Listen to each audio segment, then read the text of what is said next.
اللہ اکبر اللہ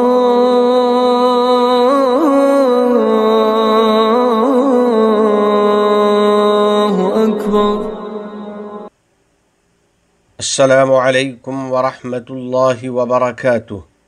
حضرات گرامی، میرے ایمانی بھائیوں، نبی کریم صلی اللہ علیہ وسلم ایک روز خطاب کے لیے منبر پر جلوہ افروز ہوئے اور فرمایا، اسأل اللہ العفو والعافیہ فإن احدا لم يعط بعد الیقین خیرا من العافیہ۔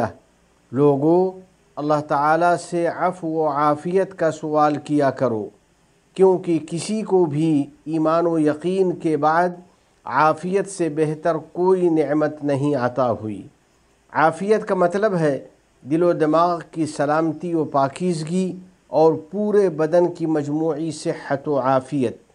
در حقیقت دل کی پاکیزگی بہت بڑی نعمت ہے، کیونکہ دل ہی ایمان و ہدایت کا اور نورانیت و تقوی کا مرکز ہے، اور قلب سلیم والا بندہ رب العالمین کے نزدیک بڑی فضیلت والا ہوتا ہے۔ چنانچہ نبی کریم صاحب خلق عظیم صلی اللہ علیہ وسلم سے دریافت کیا گیا کہ سب سے افضل شخص کون ہے، تو آپ صلی اللہ علیہ وسلم نے فرمایا، کل مخموم القلب صدوق اللسان۔ ہر ایسا بندہ جو دل کا صاف اور زبان کا سچا ہو۔ صحابہ کرام رضی اللہ عنہم نے مزید وضاحت کی درخواست کی کہ مخموم القلب کون ہے، تو آپ صلی اللہ علیہ وسلم نے فرمایا، هو التقی النقی لا اثم فیہ ولا بغی ولا غل ولا حسد۔ مخموم القلب وہ پرہیزگار اور پاک و صاف بندہ ہے جس میں نہ گناہ ہو، نہ بغاوت، نہ بغض ہو، نہ حسد۔ اسی لیے رسول اکرم صلی اللہ علیہ وسلم کی پاکیزہ دعاؤں میں یہ دعا بھی شامل ہے، اللہم انی اسألک قلبا سلیما۔ یا اللہ، میں تجھ سے قلب سلیم کا سوال کرتا ہوں۔ پھر بندے کا دل جس قدر پاکیزہ اور سلیم ہوگا، اسی اعتبار سے اس کو آخرت کی الجھنوں سے نجات ملے گی اور کامیابی حاصل ہوگی۔ باری تعالیٰ نے فرمایا ہے، یوم لا ينفع مال ولا بنون الا من اتى اللہ بقلب سلیم۔ جس دن نہ کوئی مال کام آئے گا، نہ اولاد، ہاں جو شخص اللہ کے پاس سلامتی والا دل لے کر آئے گا، اس کو سرخروئی اور نجات ملے گی۔ اللہ کے نیک بندو اور میرے عزیز دوستو، یقیناً سب سے بڑی عافیت عقل کی عافیت و سلامتی ہے، کیونکہ عقل سلیم کے ذریعے آدمی آسمان و زمین کی تخلیق میں غور و فکر کرتا ہے، پس اپنے رب پر اس کا ایمان مضبوط ہوتا ہے، اور وہ ان چیزوں کی طرف رہنمائی پاتا ہے جو اس کی زندگی کے معاملات درست کرتی ہیں اور دنیا اور آخرت میں اسے فائدہ پہنچاتی ہیں۔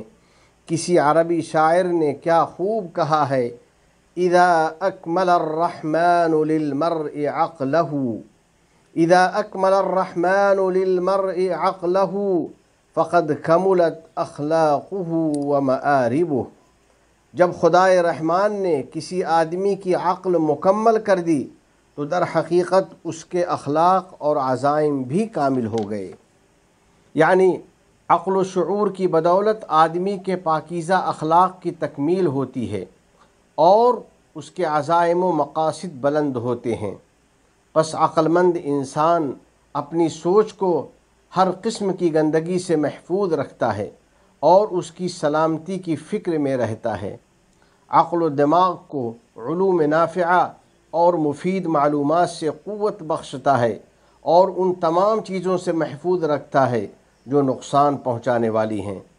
پس وہ انٹرنیٹ وغیرہ کا استعمال کرتے ہوئے پاک بازی کا اور ڈیجیٹل سیفٹی کا اہتمام کرتا ہے، زہریلے فکری مواد، آن لائن دوستی اور الیکٹرانک گیمز کی لت سے دور رہتا ہے، کیونکہ یہ تمام چیزیں دماغ کے معوف ہونے اور ذہن کے کمزور ہونے کا سبب بن جاتی ہیں۔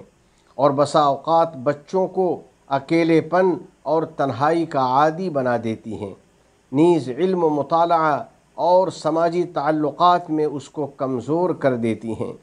یا اللہ ہمارے قلوب کو سلیم بنا دے اور ہماری عقل کو ہر قسم کی برائی سے پاک و صاف کر دے، اور اسی پاکیزہ خصلت پر ہمیں ثابت قدم رکھ دے۔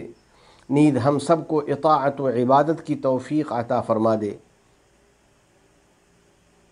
میرے ایمانی دوستو، آدمی کے دل و دماغ کی حفاظت و سلامتی اس کے جسم کی صحت و عافیت کے ساتھ مکمل ہوتی ہے، یعنی جب انسان کا بدن صحت و عافیت سے مالا مال ہوتا ہے تو اس کے دل اور اس کی عقل سے اس کو پورا فائدہ حاصل ہوتا ہے۔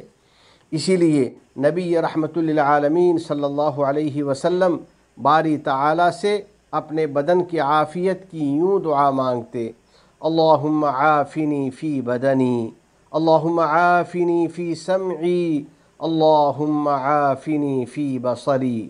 یا اللہ میرے بدن میں مجھے عافیت عطا فرما، یا اللہ میری سماعت میں مجھے عافیت عطا فرما، یا اللہ میری بینائی میں مجھے عافیت عطا فرما۔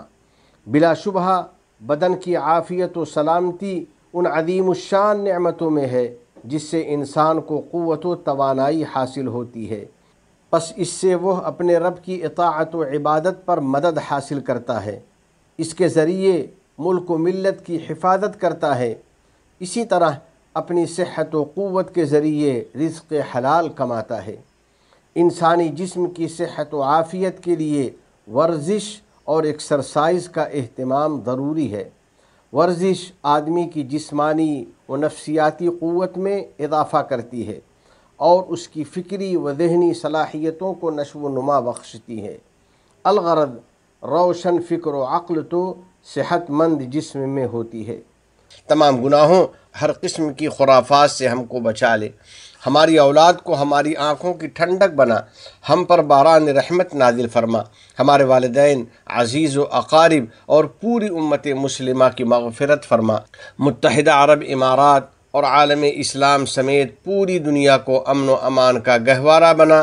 اس ملک کے حکمراں، عوام اور مقیمین کو ہر قسم کے شرور و فتن سے محفوظ فرما۔ وفقنی اللہ و ایاکم لصالح الاعمال، وصلی اللہ علی سیدنا و نبینا و حبیبنا محمد وعلی آلہ وصحبہ اجمعین وعلی من تبعہم بإحسان الی یوم الدین۔ والسلام علیکم ورحمۃ اللہ وبرکاتہ۔